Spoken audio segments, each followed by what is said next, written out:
Off the coast of Egypt, divers have discovered something that was thought to be lost a long time ago. It was said that the Egyptian city of Heracleion was lost under the sea for good.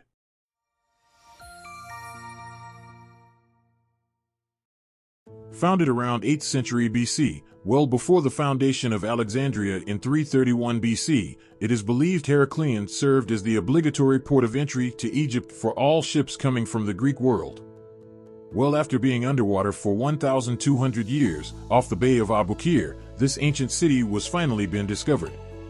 The city was rediscovered in 2000 by French archaeologist Dr. Frank Gaudio after a 4-year geophysical survey.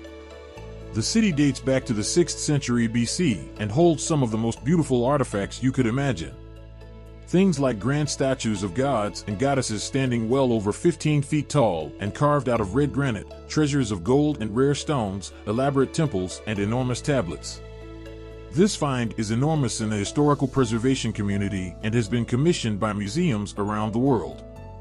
Take a look at this incredible city found underwater. This is diver Frank Gaudio examining the enormous hand-carved statue of a pharaoh. This statue stands roughly 16 feet tall and was found near a large temple under the sea. Here is the head of a statue carved out of red granite depicting the god Hapi. Hapi is known as the god of the flooding of the Nile. Hapi is a symbol of abundance and fertility and has never been discovered at such a large scale before. The divers and their team of researchers carefully lift the statue to the surface in order to preserve and protect this piece of history. It will reside safely in a museum. Here the pharaoh, the queen, and the god Hapi are laid on the barge next to a temple stele. The stele dates back to the 2nd century BC. It was found broken into 17 pieces, however all were found and placed back together. This gold plaque was found in the southern sector of the city.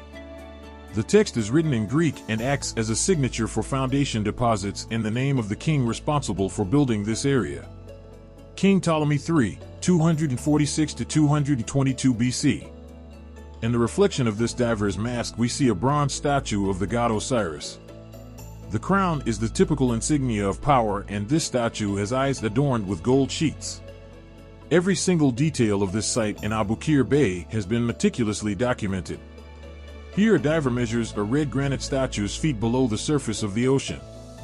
A bronze oil lamp in excellent condition. This dates back to the 2nd century BC. Diver Frank Gaudio showing off the size of this inscribed stele. This was ordered to be built by Nectanebo I sometime between 378 and 362 BC. The divers carefully lift the enormous stele out of the water where it has been for well over 1,200 years. Here the divers carefully inspect a stone full of gold fragments that date back to the 6th century BC. I'm amazed that these are still intact.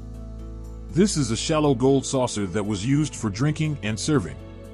This is an absolutely stunning statue found under the bay of a Ptolemaic queen. Most likely Cleopatra II or Cleopatra III dressed as the goddess Isis.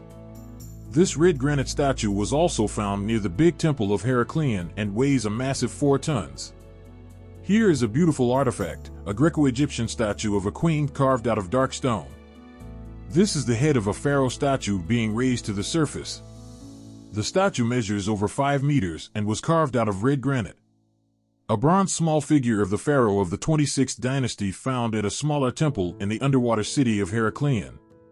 This is an absolutely epic underwater find that has researchers scrambling to this part of the globe to learn about this incredibly beautiful Egyptian city. The fact that this city found underwater has been left untouched underwater for so many years is an amazing factor on its own, let alone being a find as big as it truly is. These statues and artifacts are massive and nearly perfectly preserved. The attention to detail in these pieces is truly beautiful, and I'm happy to see it being preserved with great care.